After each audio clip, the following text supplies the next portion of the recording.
Bia hemi free bia me de honchia e de ma and the news kakra e wo ho aye beka ene se ye nana adodanko Akufo-Addo ye president a wosisui was shut down the exportation of cocoa from Ghana to Swiss. Ama akwako piem e wo Swiss kura ne o makwako di hu nkomo ma ko piem no o de akwako to dwa e wo ho e kire wo mo se eye cocoa na e de e ba o mu kuro mu no was shut down. Na wasanso ba abonten aba be kasa kire Ghana fo se ye nyina ye mmohu dawuru e ma Ghana fo nte se cocoa na ye produce e wo ye ne kurom ho no enwoma a etimi ye bi no ye nyina ye patronize na ye nkoto saa neoma no se de be ye betimi so ama oman no etimi anya sika afiri saa de enim wei eye nkomo a ye na adanko Akufo-Addo e ba abonten de betu dwa ye betie videos ahodo enan a eye very important e ma Africa especially ye kurom Ghana ebetimi ama yakoso na yenso yatimi akwa ekrum akodi ebre so mfaso nti video we ekwa ma eye Ghana ni dishi bia mepese obaso a oba share program no na atimi akwa akiri ni atie de president de aba betudwa se Ghana dishi nyina no yembo hu dawuru ema Ghana fo nyina hu ade a wahyehye ene ne o ma egu akwan so a ode bre eye Ghana adehye edi kan mo yenkoni enkotie eye mre okopie mu e wo Swiss ho no kwan ofa so ene omo kasa ye efa ye kuku na wo shut ne down exportation no yenkotie nsem a ye nana adanko Akufo-Addo odi tudwa ye ba de aka no ye besan e de ato aso. This visit is historic because it is only the third ever from a country south of the Sahara and the first since Ghana obtained its independence in 1957. At the same time, today is the logical consequence of a lengthy development because relations between Switzerland and Ghana have for decades been characterized by mutual respect. Not every connection between our two countries can be deduced at first glance. Take the gold frenely, or I can translate the traditional gold coin and the chocolate coins, both products that every child here grows up with and which are considered typically Swiss. But neither would exist without gold and cocoa, which we import on a large scale from Ghana. It is quite simple. We need the raw materials, and you have the raw materials. The resulting trade and business should benefit both countries. This principle is part of mutual respect. Gold and cocoa can create work and wealth in both countries. Excellency the President and members of the Federal Council, I've had the privilege of visiting Switzerland several times since becoming President of the Republic of Ghana. My last visit was to Davos nearly a month ago, where I participated in the 50th anniversary meeting of the World Economic Forum. At the invitation of its founder and executive chairman, the world-renowned Professor Klaus Schwab. Happily, it is much warmer here in Bern. I thank President Simonetta Sommaruga, head of the 7-member Federal Council, for the honor of this state visit and for the opportunity to make this brief statement in the Federal Assembly, Switzerland's 2-century-old House of Parliament. Excellencies of the Federal Council, relations between our two countries date back to the 19th century, when the Basel missionaries arrived in the then Gold Coast, now Ghana, to undertake evangelical work. The missionaries pioneered the establishment of educational institutions across the country, including our first agricultural school at Acgyapong, my paternal hometown, in the eastern region of the country. Indeed, my own late father, President of Ghana's Second Republic, who was deeply imbued with the Presbyterian attributes of discipline, industry, integrity, and thrift, was a famous product of Acgyapong's celebrated Salem School. They are also credited with the establishment of health facilities, including a missionary hospital at Agyin in the Ashanti region, and were instrumental in the spread of the cultivation of cocoa, a commodity which has been for the last century the mainstay of the Ghanaian economy.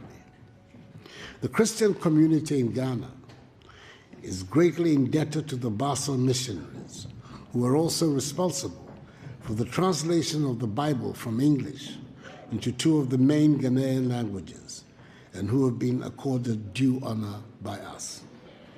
The names of Inter Elios, Andreas Ries, Johannes Gottlieb Christeler, and Fritz Ramsayer continue to reverberate in our history and collective memory. I've also personally benefited from these very good relations, because the first European head of state to visit Ghana when I assumed office as the 5th president of Ghana's 4th Republic on 7 January 2017 was your 91st president, Her Excellency Mrs. Doris Leuthard. Excellencies, in recent times, the ties of friendship and cooperation between our 2 countries have grown even stronger. Technical and financial assistance from the Swiss government, which had provided to the Kofi Annan International Peacekeeping Training Center, have helped it carry out its activities and achieve its vision of becoming the preferred center on the continent for training, education, and research in matters of African peace and security. Again, in September 2014, the Swiss government provided assistance to Ghana, which helped ensure that the country did not record a single case of Ebola, the virus which unfortunately ravaged some neighboring countries in West Africa. In May 2017, our 2 countries signed a $2.6 million United States remittance grant facility to help lower the cost of remitting money to Ghana. Ghana is currently Switzerland's largest trading partner in sub-Saharan Africa, largely from the export of gold and cocoa to Switzerland and the import of chemical and pharmaceutical products, as well as light machinery and military equipment from Switzerland. However, as I have stated on occasion, Ghana no longer wants to be dependent on the production and export of raw materials, including cocoa beans. We intend to process more and more of our cocoa in our country with the aim of producing more chocolate ourselves, because we believe that there can be no future prosperity for the Ghanaian people in the short, medium, or long term if we continue to maintain economic structures that are dependent on the production and export of raw materials. We intend to add value to our raw materials, industrialize and enhance agricultural productivity. This is the best way we can put Ghana at the high end of the value chain in the global marketplace and create jobs for the teeming masses of Ghanaians.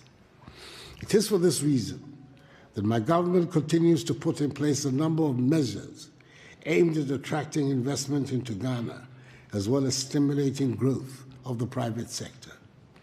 We have succeeded over the last 3 years in ensuring that all our macroeconomic indices are pointing in the right direction. Cut our fiscal deficit, introduced a monetary policy that is stabilizing the currency and reducing significantly the cost of borrowing, and have introduced a raft of tax cuts which are bringing relief to and encouraging businesses. These interventions have led to Ghana recording an annual GDP average growth rate of 7% since 2017, making us consistently one of the world's fastest growing economies during the period. We have one of the most business-friendly economies in Africa, evidenced in our status as the largest recipient of foreign direct investment in West Africa. Ghana has also been selected to host the Secretariat of the African Continental Free Trade Area, a market of some 1.2 billion people with a combined GDP of US $3 trillion American dollars. It is the world's largest free trade area since the formation of the World Trade Organization. Our goal is to make Ghana the hub of trade in Africa, and thus serving notice on Swiss investors to take advantage of the growing business-friendly climate in Ghana and of our unique position as host of the AFCFTA Secretariat to set up joint venture enterprises in our country and thereby access this huge market that the free trade area presents. Excellencies, Madam President, I'm pleased to inform you that our country is fully committed to a democratic present and future where respect for individual liberties and human rights, the rule of law, and the principles of democratic accountability are at the core of our body politic. Ghana stands shoulder to shoulder with Switzerland in our joint determination to promote and protect human rights across the globe. I'm hopeful that as we shape the future of Ghana and position Ghanaian enterprises to compete effectively on the world stage, we have friends such as the Swiss Confederation to support us in this objective. We are determined in Ghana to ensure that succeeding generations of Ghanaians do not become victims or pawns of the international economic order, but her beneficiaries.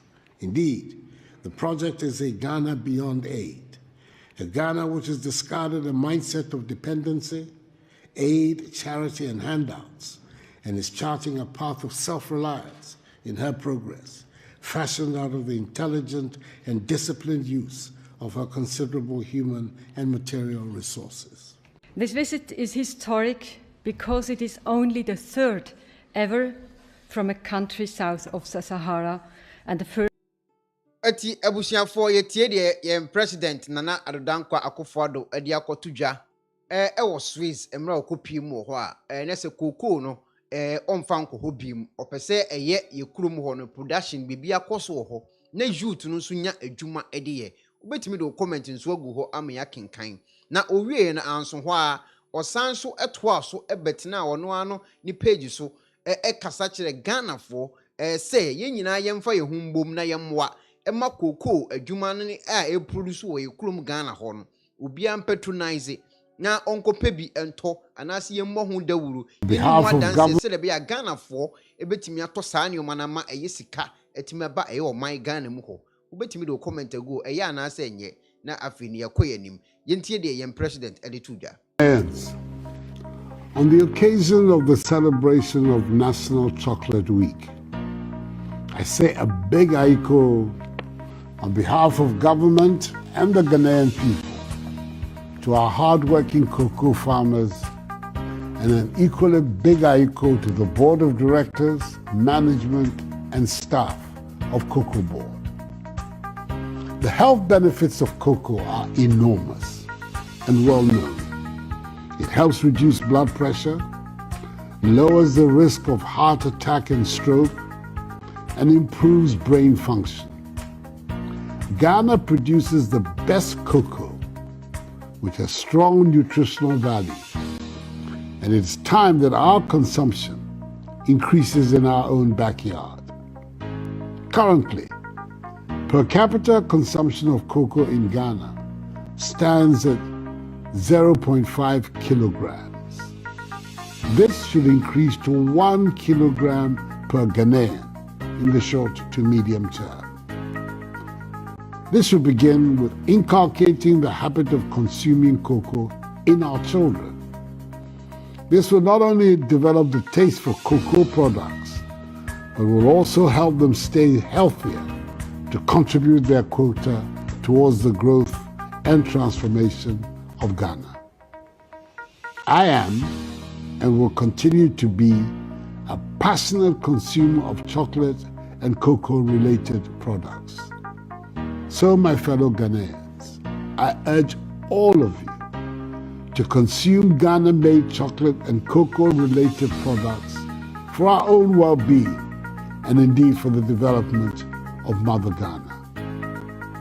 I thank all stakeholders for their contribution to the sustenance of the cocoa industry and reiterate my government's commitment to ensuring that the industry receives the needed attention, obtains its fair share of the national cake, and acquires an equitable stake in the global value chain.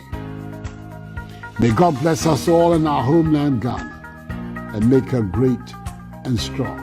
I thank you for your Yem President Eddie Atuja a catch Ghana for nyina say yem patronize na eye kuku production na ekoso ewo Ghana ho no obia entimi mfa no ho hyem se de be ya Ghana bitimi enye sika kakra de ato na afrin so youth no so enye adwuma ayaye enu nti ena okodu Swiss man mu no kuku ya wo export e de akoho no ni nyina wako cancel se ye krom ho ne ye beye bibia nti obia mbo ho dawuru na yenhwe se yebetimi enya bibi afiri mu a afiri so wobetimi do comment nso agu ho ama ya kenkan enche pi ena okopie mu a one France nso aban ekodi nkomo na enkomo no mu no utimi se na utimi se wonua ama point bi a ama France aban ena nanim enhyeda enye boko saa because ensem ana opese wote no utimi se wonua speech a wo maaye no ema ne ho dwire no ankasa na enye asem ketwa yentie de yen papa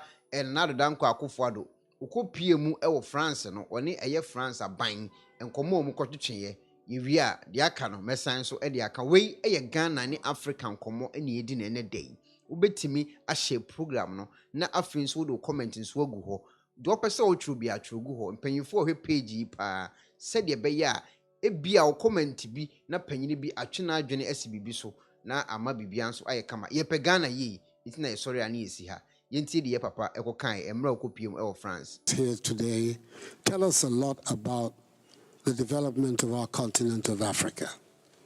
I'm beginning by saying that the place of the diaspora, the status of people in the diaspora, of the African diaspora, is intimately linked with what happens on the continent. And Africa strong and performing transforms your position and your status here in Europe. But an Africa which continues to live the narrative of poverty, hungry children, people going across the Sahara, going in rickety boats and dying in Lampedusa to get to Europe. That Africa is not a narrative that is going to help you over here. So I think between you and us, our main task is the transformation of the continent. And why do I say so? Just one simple example. The Chinese diaspora is supposed to be some 60 million people. And in the table of states, they constitute the 25th country in the world.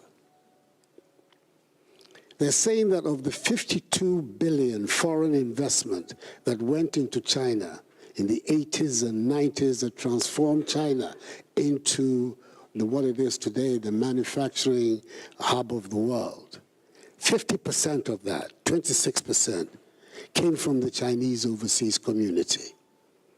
And that development of China that has taken place has changed the status and the position of Chinese all over the world. So I want you to take those statistics very seriously, because that is the transformative connection that we want to make with the African diaspora. How to implicate it in the development of the continent. Once we change the narrative about Africa, and we can only do it ourselves, we have to get away from the idea that there's some Father Christmas somewhere who's going to come and develop our continent for us. There is no such Father Christmas. There's just us who are going to be able to develop our continent.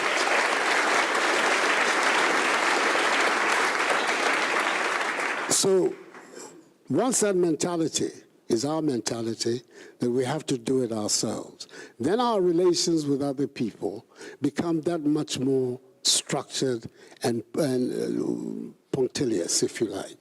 Our relations with France, our relations with Europe. Our relations with Europe is a natural one. You look at the geography of the world, Africa and Europe are natural partners. There's just this small strip of water, the Mediterranean, that separates the two of us. So when you look at that, and you look also at the history that has gone on between Africa and Europe, that is a natural relationship and a natural alliance, but a relationship that has to be different from the relationship that we've had up to now. Why do I say so? That relationship has enriched Europe, but has not enriched Africa. So we need to change that dynamic. And we can only do it by ourselves taking the correct measures for our future.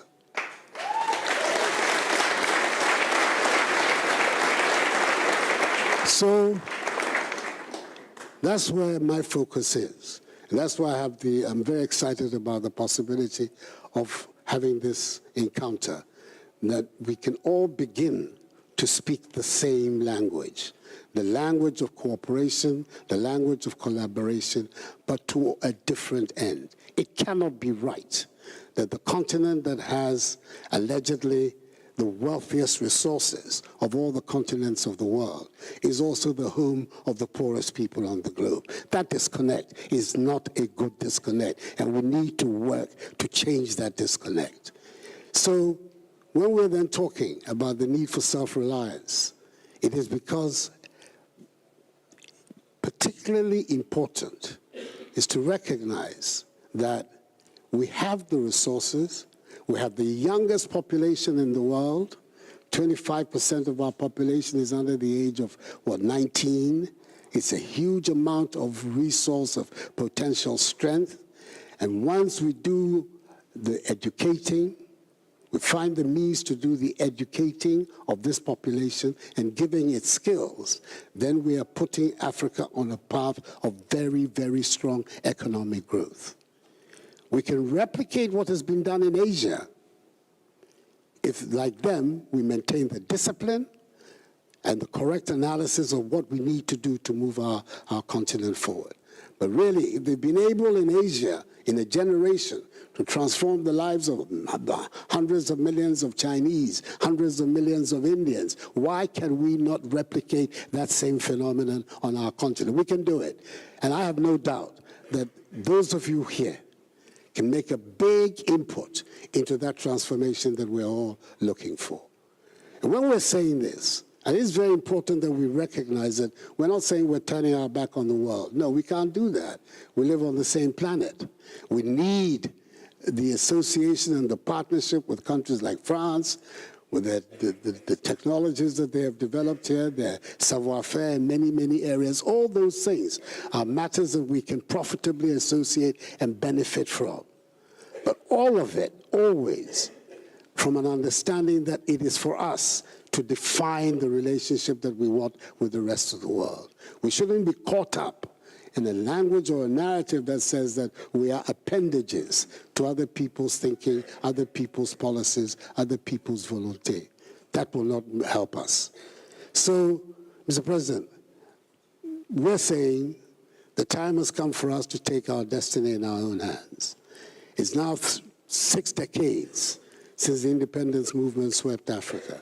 And those who led it, did so on the understanding that independence would bring not just freedom as sovereign states, but would also provide us the base for the social and economic transformation of our countries. That still hasn't happened. But the pointers are all very, very positive towards the future. And there are several countries on the continent. I would get into a lot of trouble if I started identifying them here, as I should mention, and I won't mention anyone. But there are several on the continent that visibly you can see are on the right way forward for what we need to do. But in concluding, there's just one thing that I want to say to my brothers and my sisters of the African diaspora in this room. And that is something that perhaps when I hear the way in which there's a lot of concern about the status in France and barriers in France. But there's one thing that all of you should remember, and I hope that you will associate this with me. The destiny of all black people in the world, wherever they are, is bound up with Africa. Okay, eti yabapa enam ena eja or catch Ghana for Africans, blacks. Oh, diaspora no Ghana for titiru say yesre mumbra yekrum na mummeboa na nyina yempagya kru ni si ho ubehwe na radio station bi nso si Ghana na ono nso obi nso abetena so ye OSOFO ono nso dia wo kan say McDonald's eni Ghana nti obi anase sikani bi nkofo McDonald's mfambra Ghana medwene ho a menim ba bi onya saa idea ne kura free ye menim se twero konkon mu nsem na asan se de omi de menim mpanyimfo ne nam eye ankofo aman so pa chawo sere ye nuanom omwo ho se mo abi wo mu nsem mbeboa na ye nkyekiri kuro no obi nso si Ghana and so doing different things. Say McDonald's, young go free America, so here from Bramisi, Ghana. Bidwa me se kai you crew we de be ani pa bia adwene da no enye ho no bi kra de da wo danyane a de besi ni tirimu bia no no betina station so no so obrugu ho ono so de wo ni tirimu no yensan entoa enkomo no so na de mdi twato de amamo ye kwan a agree ko chance nsem anase Africa betimatu akonanim wa brabom. That is my main focus. Enti sometimes me post videos bit say no yentie analysis bia opanyini bi nso dia tudwa very clear and clean wutie ko akiri na wutie mu asem na tumi se nyansa sempa na papa no eka no ene 14th of March UK for ma ye momo happy Mother's Day ene happy Mother's Day mo bibia happy Mother's Day so wo ko wo honko na so your baby a wo bia happy Mother's Day to you yentie message ye yemfantwa to ubetimi do comment aguo and then no first day so I have program yeah no subscribe to my channel so the be ya frame me say ekuonaba da ben ye ba live with the video to wa wetimi anya no ahwe bi sanso na share program no so ba me very important na nkoka ye nua no monsa na adwene no ntimi nya adwuma na ye boa ama yikurum ho no ntimi enya enan enyina so me da so hwe program nyankopon enhyira opan so hwe na o share so e de ama me da se pa.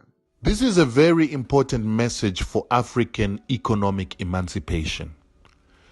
Before we can think about controlling our economies and ensuring that we begin to become independent of European monopoly, we must understand that the beginning of all African economies is food. Without food, you do not have the strength and energy to work and produce an economy. So the African economy starts with food. And what is beginning to happen in Africa, in the same way that debt has been used to colonize Africa, they are now beginning to utilize seeds and food to colonize Africa. Now, with debt, Africa can choose not to take debt. But with food, which you need to eat on a daily basis 3 times a day, if you get colonized with food, you have no way of escaping that colonization. And what the West is doing right now in Africa is they are working to destroy African seeds so that Africans do not have the ability to produce their own food, but they have to depend on the West to produce food. How are they doing this? They are doing this by creating something called genetically modified seeds and hybrid seeds. Hybrid seeds and genetically modified seeds have been created in the laboratory to ensure that they do not reproduce in the following seasons after you've planted the first crop that you bought. The reason they do this is that they use something called a terminator gene or a genetic use restriction technology that makes a seed not reproduce once it's produced for the first time. Not only is that the problem, but when you grow these genetically modified seeds and these hybrids, it's very important for you to understand that a hybrid and a genetically modified seed are 2 separate things, but they achieve the same result. So when you use this genetically modified seed in your soil, once it starts producing flowers, those flowers are able to cross-pollinate or to drift and pollinate organic seeds that are already found in Africa and turn those seeds into genetically modified seeds so that they also have this terminator gene or this genetic use restriction technology to stop African farmers from regrowing their food for next season. So here is the problem. Many Zimbabweans think that Zimbabwe is not able to produce food now because of the drought and because farms were taken from white farmers and given to black farmers. That is not the truth. The truth is Zimbabweans are failing to produce because it used to cost a Zimbabwean farmer, a small-scale black farmer in Zimbabwe, 0 cents and just labor to produce a hectare of food. But today, these Zimbabwean farmers were persuaded by companies like Seedco to get rid of their traditional seeds that used to be able to reproduce, and they were given these hybrids that do not reproduce or that continue to have reducing reproduction until they stop reproducing. Now the Zimbabwean farmer doesn't have that seed that can reproduce, so every season the Zimbabwean farmer must go and buy new seeds. And these hybrids do not just grow, but they need fertilizers and chemicals to make them grow. So the Zimbabwean farmer must buy new seeds every season, fertilizer and pesticides to protect these hybrids. So now to produce a hectare in a village costs a farmer nothing less than $250 to buy the seeds together with the fertilizer for him to grow the food. This is a problem that is causing Zimbabwe to lose its food self-sufficiency. And the problem is that all the PhD graduates, master's degree graduates, and graduates that are teaching our people how to farm in Zimbabwe come from an education system created by the very same organizations in America that are selling these hybrid seeds and chemicals. So that's why we are in a cycle where we continue to produce food unsustainably in Zimbabwe, listening to graduates. Right now, the permanent secretary of agriculture in Zimbabwe, I think his name is John Basera, came from this company called Seedco that is owned by Lima Grain of France, while Lima Grain of France is owned by Monsanto, the American company that is the biggest producer of GMOs and chemicals that are used in farming. These very same organizations work with an institution in which Strive Masiyiwa was the chairman that is called AGRA, that belongs to the Rockefeller Foundation together with Bill and Melinda Gates Foundation to control food in the world and to ensure that Africa comes into food colonialism. This institution was started by Kofi Annan so that they could get the trust of Africans to control African food and to put Africa into food colonization. The main reason I speak against Strive Masiyiwa is because he is bringing food colonialism to Africa through these GMOs, hybrids, and all this that they call agricultural technology of chemicals that destroys our soils and destroys Africa's ability to reproduce food. These are the things that we are supposed to start talking about when we are talking about emancipation of Africa and economic emancipation of Africans. There is no independence in Africa if your food is controlled by the Americans, the Swiss, and the Germans. Pass this message to every African. Make them understand that it is important to maintain traditional seeds. It is important to eat only food that has got seeds so that you have the ability to reproduce your food. There is no other bigger message about economic emancipation that beats this. And that is why our organizations, Zimbabwe Unite Against U.S. War Sanctions, OWUSU, is working to preserve traditional seeds and working to promote non-GMO food so that we can begin to grow our non-GMO farmers, organic farmers, and destroy GMO farmers. Do not take advice from Europeans, from white people on this issue of food because they want you to remain colonized buy their foods.